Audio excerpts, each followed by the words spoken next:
at a great shoulder exercise now called scapular setting. So we're going to set up in quadruped or 4-point kneeling, knee under hip, natural spinal curves, wrists, elbows, fingers stacked.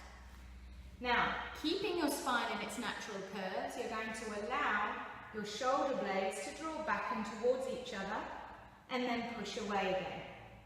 So the body lowers and pushes away. Lowers, pushes away. If you were kneeling, you would be doing this motion, retracting the shoulder blades and then bringing the shoulder blades round into protraction. They come back together and then they move around the rib cage with a stable spine. So what we want to avoid here, the watch point here, is watching that we don't come into an extended spine and a flexed spine. We're not dropping and pushing. We're in neutral, coming down slowly and pushing away. Although this exercise may seem really small, it is essential to get this if you want to be moving on to good push-ups, good plank work, or if you're going to be doing more gymnastic things like handstands.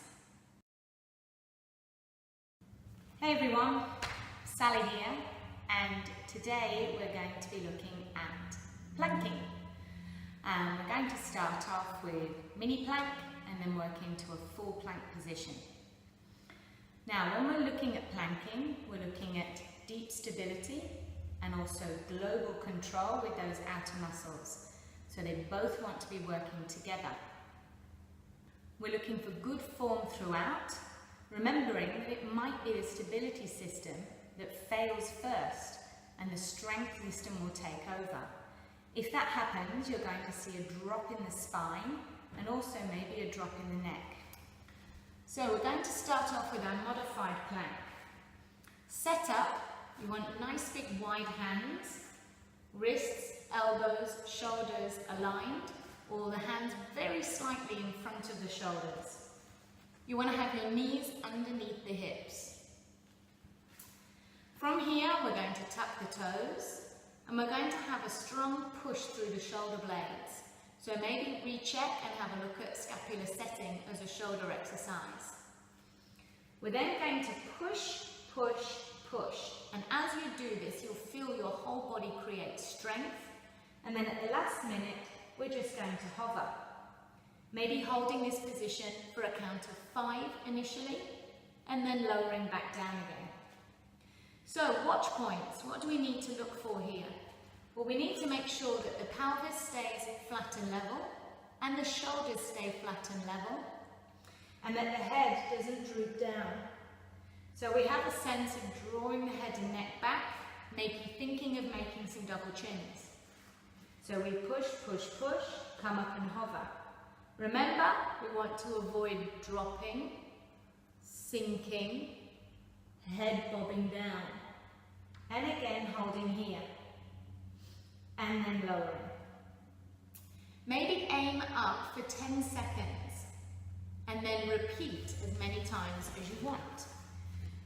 We don't want to be holding planks for minutes on end. What we always want is for fluid to come in and out of our tissues. The longer we sustain poses, the more water we push out of our fascia, the more chance we have of pushing blood out of our tissues, and we constantly want this rhythmic washing motion. So if you want good endurance in planking, then just do 10-second sets, but a lot of them. And make sure as well that you have good quality. It's always quality over quantity. So we have stability, pelvis and spine stay stable and in centered position. Shoulder stability, we're able to keep this push pattern here with the shoulder blades just coming around the rib cage. Head and neck stability, we're able to keep our deep neck flexors controlled with a slight drop of the chin here. I often use this cue when teaching 4-point of imagining pulling the head back and just looking at small print on your fingernails. So let's do a quick recap and then we can move on with some progressions.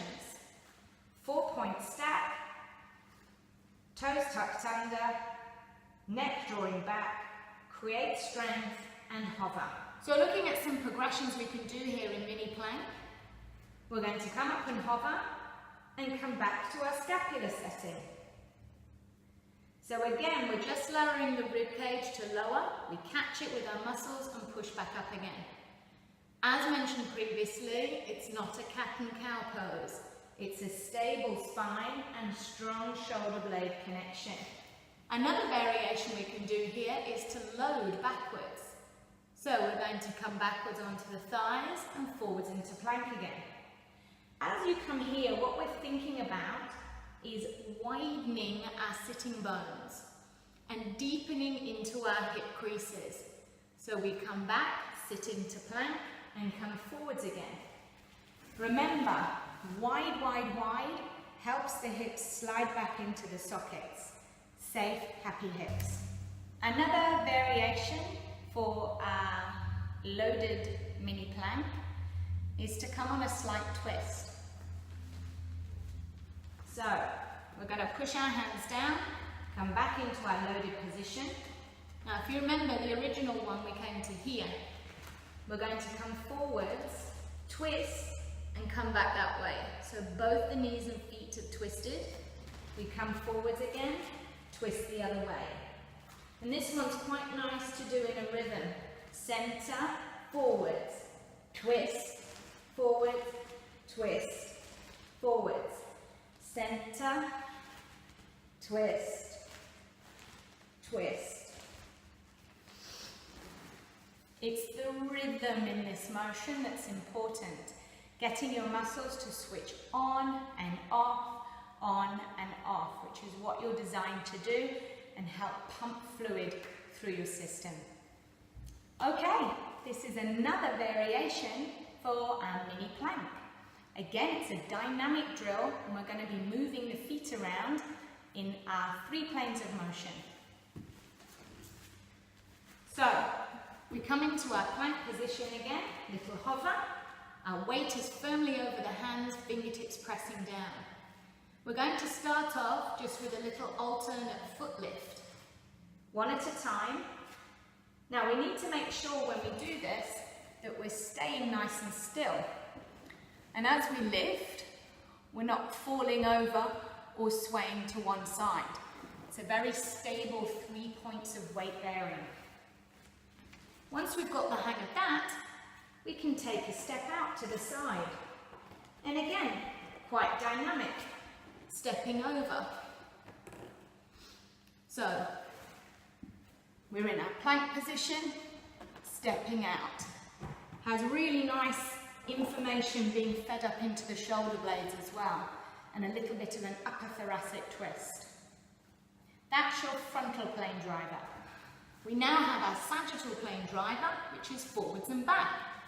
Bring the knee in, back again. You might want to mix this one with your loaded. Tap. Remember the loaded position, loaded mini plank. Remember, sink into the hips. We're not tucking under as we come back. We're maintaining hip depth as we come forwards and back. Our third directional variation, transverse plane, we're going to bring in a twist. Come into 4 points again, and we're going to twist and thread under. Maybe think of presenting your hip down towards the floor as you come through. So that's your third variation. It's really nice to put those 3 together, maybe adding in some of your loaded variations as well, where your body weight came backwards and forwards.